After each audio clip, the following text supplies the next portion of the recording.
On this episode of Cape Media News, we sit down with Wendy Northcross to discuss her retirement and years of service with Cape Cod Chamber of Commerce, learn how Lasagna Love is helping families in our community, and discuss the impacts of rodenticides with the Cape Cod New England Wildlife Center.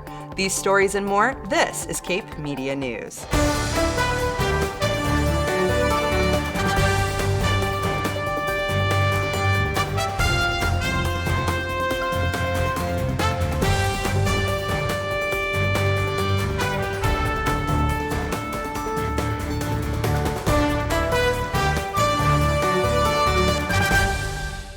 This is Cape Media News, your local authentic newscast for Cape Cod. I'm Gabrielle Rawson. Thank you for joining us.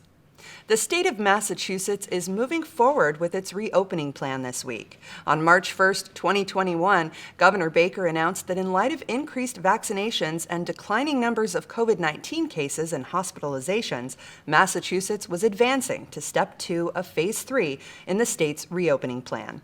This means that restaurants will no longer have percent capacity limits and will be permitted to host musical performances as long as they continue to observe the 6-foot rule, 6-person per table, and 90-minute stay limit.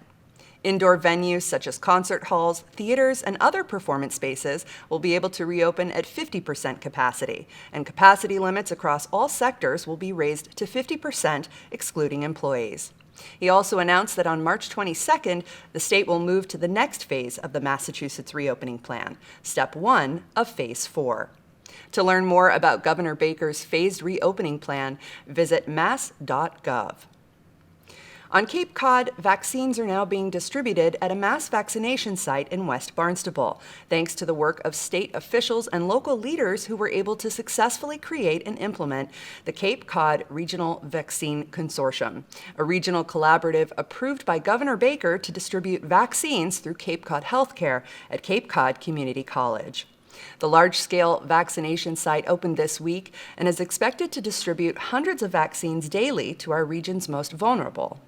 In a press conference held by the Cape Cod COVID-19 Response Task Force Thursday morning, State Senator Julian Cyr spoke highly of the new single-dose Johnson & Johnson vaccine, noting its utility and effectiveness in the fight against COVID-19.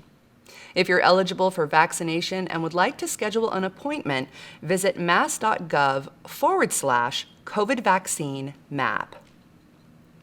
If you're looking for ways to give back to the community or just need a break from cooking dinner for the night, Lasagna Love might be the answer. Nancy Johnson, regional leader for the Cape and Islands Lasagna Love, met with Cape Media News to share how lasagna is bringing the community together. Emily Tulloch reports. Welcome to Cape Media News. I'm Emily Tulloch. Are you looking for ways to reach out and help your community? Or perhaps you need a break from cooking dinner for a night? Lasagna Love might be the answer. Today, Nancy Johnson, Lasagna Love regional leader for Cape and the Islands, is here to share with us how this organization is bringing people together. Ms. Johnson, thank you so much for joining us today. Thank you for having me. Absolutely. So can you tell us, what is the mission of Lasagna Love? Well, Lasagna Love started as a result of the pandemic back in mid-March. Rhiannon Men, who is the founder, was living in Somerville, Mass. At the time with 2 children. And she, like many of us, wanted to reach out and help people. And she put on one of her, or a couple of her Facebook groups for moms, is there anyone out there that would like a lasagna? And she was amazed at the response. And so she started making lasagnas with her daughter and was delivering them. And then friends of hers wanted to help, and it was all community based. And so it just took off from there. And Rhiannon and her friends, started working in Somerville and the surrounding towns. And of course, someone recognized their work and it became more public on social media. And I joined, I think it was in early July. And at the time when I joined at the Cape, we had about 6 lasagna chefs. And to show you how much Lasagna Love has grown, not only has it moved all across the United States through every state and most towns. But we went from a group of around 6 to 8 in July, and today I have 122 chefs on the Cape and the islands. So Lasagna Love has, exponentially, I'm a math teacher, so exponentially grown.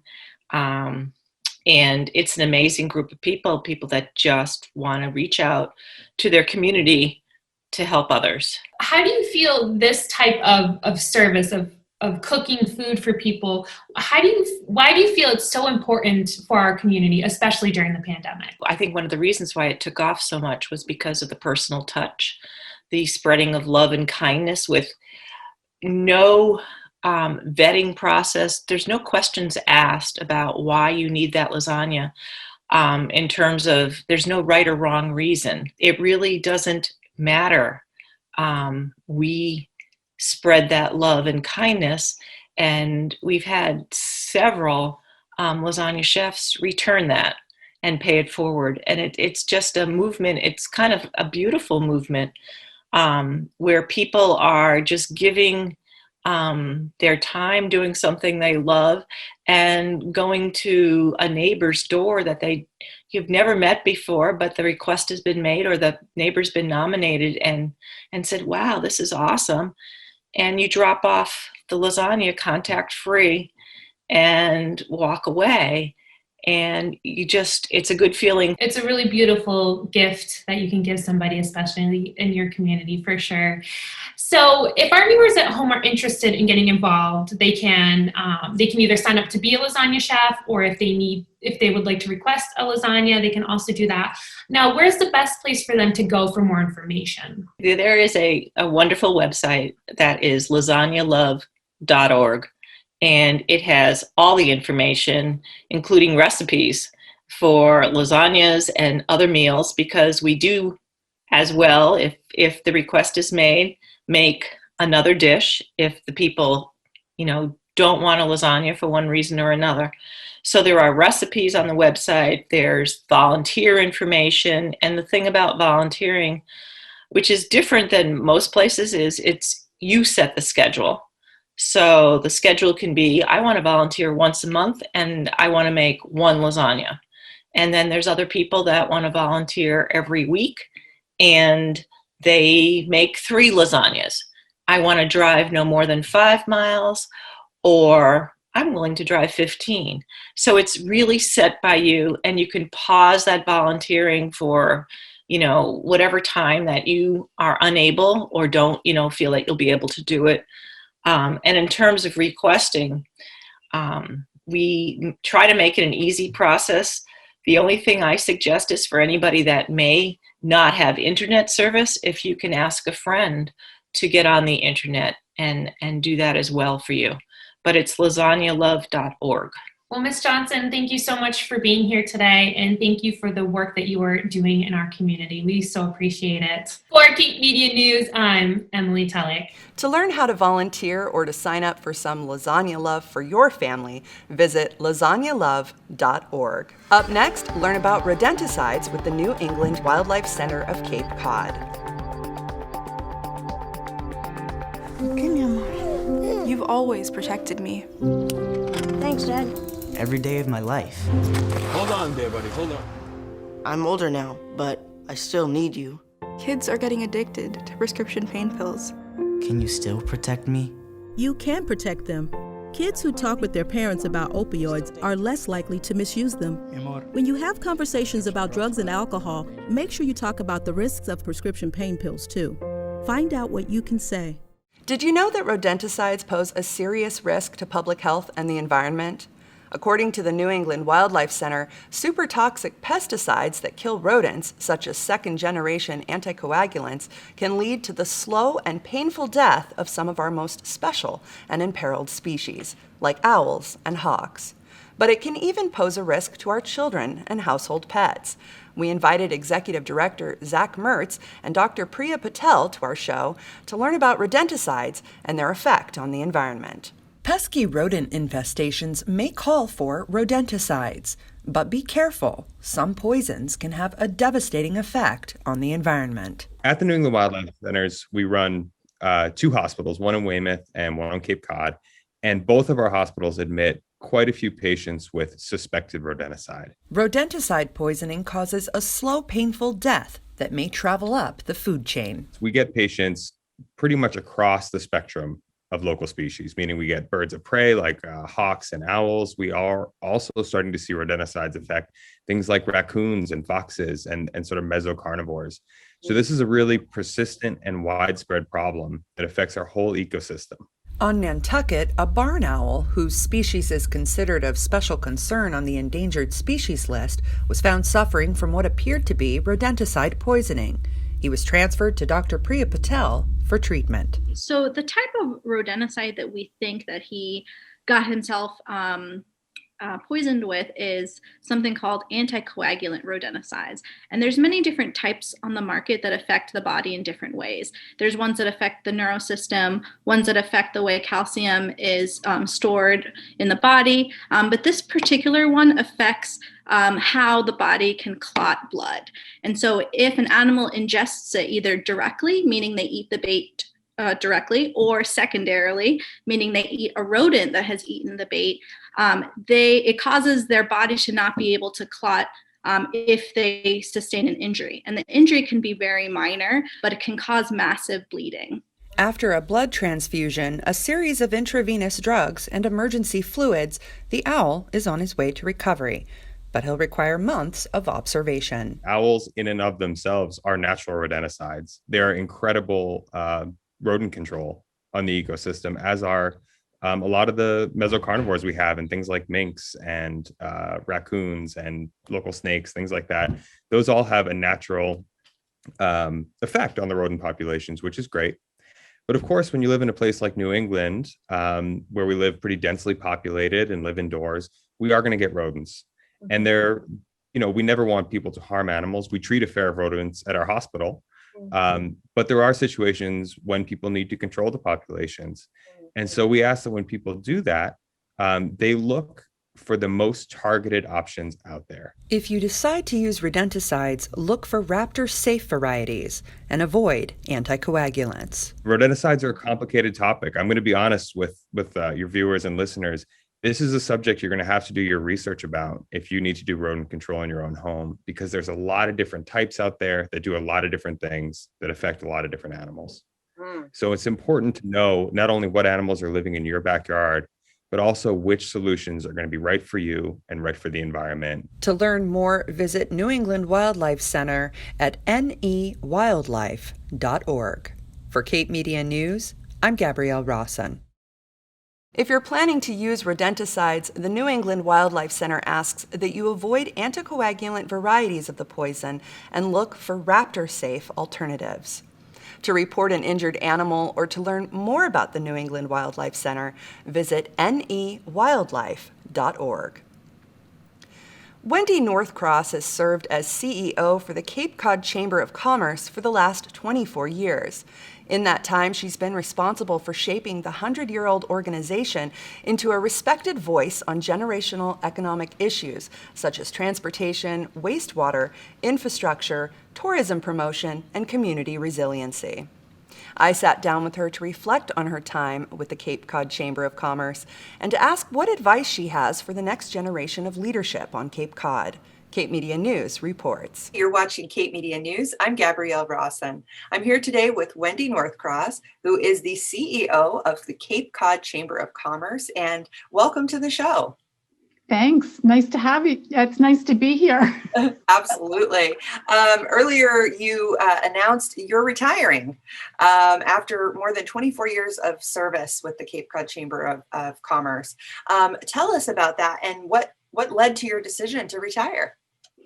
Well, let's just put it this way. I am now in one of those age cohorts that's eligible to get a vaccine. So it's, I've been working literally for my entire life since 1974, graduated from college, went right into the workforce. So I just, it's just time. And I think that there's been an enormous amount of change just in the last year. This was kind of planned 2 years ago. And because of all the changes that COVID have brought to the Cape and to the Cape Cod Chamber, we actually went into a pretty deep dive with our strategic plan back in October, and to try to discern what the chamber should be doing and the qualities of the next CEO so that we can kind of start moving in that direction. Now, it says here that you started with the Chamber of Commerce, or the Hyannis Area Chamber of Commerce, in 1988. And obviously you've been serving as CEO for the last 24 years. How has the organization changed in all these years, and what work are you most proud of? Well, you know, it's interesting. When I was first in my chamber role in a different organization in the Hyannis area, you know, the internet was just kind of coming to be, and we created the very first website for the Hyannis Chamber, got the URL hyannis.com. That's how many URLs just weren't taken yet, right? So that was just kind of the beginning of the digital age, and we were still very much in the work of you know, responding to tourism inquiries by mail and by telephone and through walk-in visitor centers, for example. That's just one example. Today, we have a website that is helping over 2 million people a year. I know that your work with the Chamber led to developments in transportation, wastewater infrastructure, tourism, and resiliency. What hurdles lie ahead for the Chamber? I know you're working on a new strategic plan, so you must have some. That's right. And it's very important too, because back in the day, the Chamber was primarily focused on travel and tourism.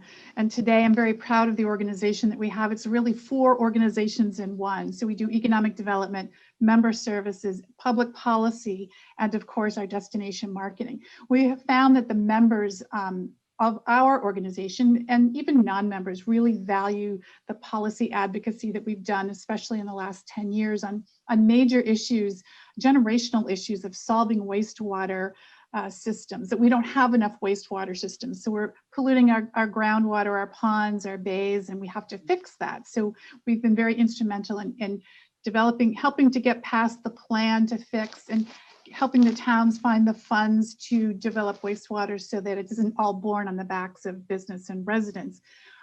New canal bridges is something else that we're very proud of, and having advanced that conversation to the point where we now know the state and federal government will work to create a whole new transportation network around the canal, are very important lifelines for Cape Cod. But moving forward, you know, that's what the October deep dive into our strategic plan was about, was like, all right, how is life going to change? We know what the challenges were pre-COVID, but post-COVID, it's appearing that some challenges have just grown even larger. And I would say at the top of the list is housing that's equitable for our families and our younger generations to be able to stay here and live here and own property here. You know, you have represented strong female leadership in our community. What advice do you have for women in you know, positions of leadership on Cape Cod, and for the next generation of leadership at the Chamber? That's a great question.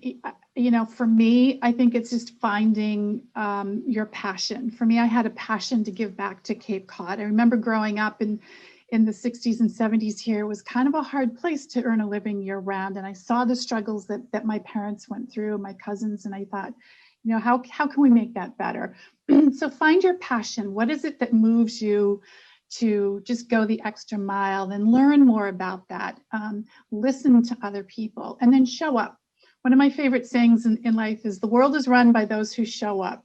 So just get involved. You don't have to necessarily work in that career line, but you can volunteer for an organization that might lead to an amazing career because you never knew you had that passion. Wendy Northcross will act as Chief Executive Officer of the Cape Cod Chamber of Commerce until the Board of Directors chooses a successor. In addition to ensuring a smooth transition to new leadership, Northcross will continue to oversee critical ongoing economic development, public policy, and organizational activities through mid-2021. Up next, we talk with Shareen Davis, Chair of Chatham Select Board, about the vaccine rollout.